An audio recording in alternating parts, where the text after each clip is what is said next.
So I heard that I can no longer do a duet and point at the picture anymore. So what I'm going to do is I'm going to do this voiceover, because here's the thing.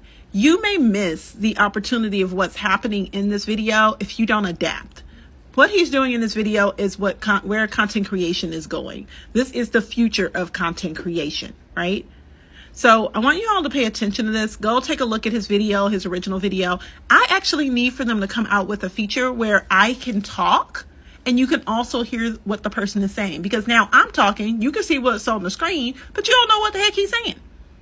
So I don't know why folks are trying to get upset if we duet videos, when in actuality, if I don't duet it and point to it, you won't hear what's being said.